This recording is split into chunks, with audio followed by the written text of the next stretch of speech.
Working hours for all shall be from 6 a.m. to 6 p.m. All workers are required to attend at the mill at any time when requested to do so. So read the general rules to be observed at Stonywood Paper Mill, dated August the 12th, 1887. I left the school at 14 and I started in Cairn Grove the next day and done 12-hour shifts when I was 14-year-old. This represents the first mill I worked in when I left the school, the Stonywood Paper Mill. The turn wire machine, I commissioned that, so it was the first time in the world that anybody had made paper and coated it in one system. I was a maintenance engineer in the mill.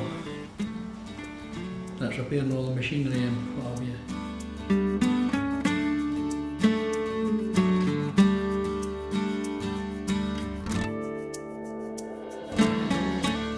The Denny area has been home to industry and mills of all kinds: corn, fulling, lint, pot barley, paper, chip, char, dyewood, carding, spinning wool and bleach since 1200 AD. In John Reed's 2004 historical inventory of mills in the East Stirlingshire area, he recorded 112 mills of all types from 1200 to the 1980s, 34 of which had been located in Denny and Dunipace. In 1841 alone, 11 mills and factories were located on the banks of the River Carron within a mile and a half of Denny. The Denny and Dunipace Mills Oral History Project focuses on the 220 years of paper mill history in the Denny area, which formed much of the foundation of this community since 1789, even as it currently exists in this mostly post-industrial era. The people of Denny and Dunipace regret that much of this history has been lost. Many of the old buildings have been torn down, historic sites have never been identified or marked. Some of the older local citizens who shaped the history have died. It was this fact that inspired this oral history project. Local volunteer groups, the Denny and Dunipace Heritage Society and Community Green Initiative, joined forces in the spring of 2009, and thanks to support from Heritage Lottery Fund, the Oral History Project was born. They were able to record some of these voices and gather old photos, artifacts and memorabilia. Linking those mementos with the knowledge and spoken stories of those who worked in the mills, foundries and factories served not only to help preserve this rich heritage, but also to instill a real sense of pride to help this community go forward. Using the oral history interview training they had received from the Living Memory Association of Edinburgh, the children interviewed their elders. The transcripts and audio recordings are preserved by the Heritage Society, and the group is now archiving the old photos. A 2010 community calendar and a website were also the products of the project, along with this commemorative DVD.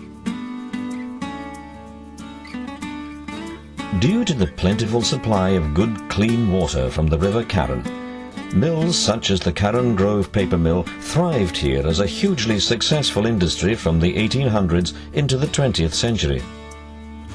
Progressing from rag pulp to computerized machines, progress was steady. From vellum to etching board. From the sustaining success of such board games as Monopoly and Trivial Pursuit, Carron Grove Paper Mill and Inveresk held their own. However, the changing nature of the paper industry, a lack of investment, and significant currency fluctuations resulted in a number of mills being closed as unprofitable. By the end of 2005, the last local mill had closed its doors. The demise of the industrial mills was only one of the changes to take place in Denny during the last century. The secondary education establishments in the town changed radically during this time, from the creation of the first secondary school in Duke Street, Denny around 1875, to the building of the more modern Denny High School in Shanks Avenue in 1959. The recent changing needs of modern-day life led to the demolition of the Shanks Avenue building and the creation of a brand new Denny High School in February 2009, purpose-built to provide not only the students with state-of-the-art facilities, but to be available for use by the wider community. Practically, I a year now we moved from the old school to the new school, and the facilities down in the new school is a brand new building. Where it'll last 50 years, like the old school, remains to be seen, but the facilities in the classrooms are out of this world. The PE facilities are out of this world. It's used more now by the community, albeit the old school was used at night by WASP, the students. Modern times have not only cast a shadow on the schools within Denny, but also on the heart of the town. What you currently see when you look at the town centre does not in any way reflect the reality or spirit of Denny or Dunipace. For 7 years, the citizens have eagerly and anxiously awaited the promised regeneration, the tearing down of the eyesore and the building of new modern retail space, library, police station, grocery stores and cafes. In the spring of 2010, it was announced that the town centre, which has been left to decay having developed concrete cancer, is to remain in place indefinitely due to the current economic downturn. The people in Denny turned up in large numbers to demonstrate their dissatisfaction and to ask for a Plan B, an alternative solution thought to be deliverable despite the downturn. I'm John Grant. I'm a Denny man, born and bred. I've seen this monstrosity behind us here to the day it was built until this situation in the state that it's in today. People like Jimmy Ferrari, who used to have the chip shop, McClellan's the fruit shop, Morrison's the home baker. These were all the shops that were in that row before this building was built.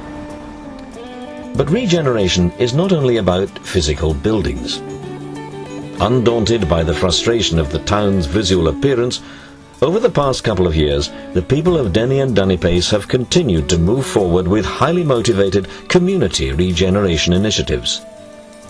New interest groups are formed, neighbourhood associations, an environmental group, health initiatives, a business association and others, and together with the local schools, churches and other groups already in place, are all pursuing good things for the area. It speaks volumes that an upbeat energy and dedication to the future development of these twin towns continues despite the current economics. Litter clean-ups in the parks, footpath refurbishment, removal of 10 tons of industrial and domestic refuse from the River Carron, the involvement of the local primary schools in the Carron in the Classroom Fish Release Project, ongoing heritage projects, the town's engagement with the newly formed Communities Along the Carron Association, the upgrade and development of the BMX cycle track, and the securing of the old high school sports facilities. All of these bode well for a bright future. The celebration and preservation of its history and heritage is a very large part of this community's ability to go forward with pride and enthusiasm. Or, in the words of a local poet, "It'll take mair than an eyesore o' a tune to keep the Denny man doon." To Denny I came 50 years ago. Things have changed, you well know. The castle ruins once graced the town, and the children's gala held in the grounds. The castle gates stood in all their glory, famous now in song and story. The railway station has long since gone, trips to Glasgow and Edinburgh we depended on. The cottage hospital everybody knew, with Matron Hamilton and Sister Fife always on cue. The Albert Hall I can still recall, with old Nell Scott staying through the wall. The miners coming from the station pit, their hands and faces all covered with grit. The fountain at the cross stood supreme, and on a hot summer's day, everybody's dream. The lazy corner, where the men all met for a smoke, a blether or a bet. Up Hall Street stood the old Masonic Hall, and all around it stood high walls. The gangways, where some families stayed, and often there the children played. Down the Borland stood the gasworks, all in red brick. Next to it, the slaughterhouse, where smells made you sick. The paper mills are gone, the last but one, where board and coated paper was made by the ton. Ward's model down Broad Street was near the main road. McCann's on the other side, another lodging abode. The library then was in the townhouse, where Tammy Duncan made sure you were quiet as a mouse. The Conservative hut was up Glasgow Road, where meetings, receptions and dances were held by the load. In the buggy picture house many a night was spent, next door to the paddock where the young men went. At Carron Bank, the Pace and the Hibs would play. It was like the Rangers and Celtic game of today. The old post office was at the bottom of the street, where Miss Campbell and Miss Patterson would always meet. Dog racing meetings were held twice a week, and the noise of the dogs could be heard down the street. Callender Brickworks then was in full swing. Now its doors are closed, but memories cling. Gone are the wee shops that we once knew. Dixon the butcher's, Maitland's, Reed's and Earl's, to name but a few. Miss Macmillan's, the milliner, where you bought a new hat. "It's a bonny hat, you suit it well," was always her remark.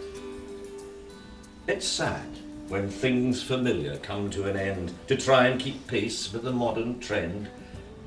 Our borough motto remains the same. For God and the people is still the aim.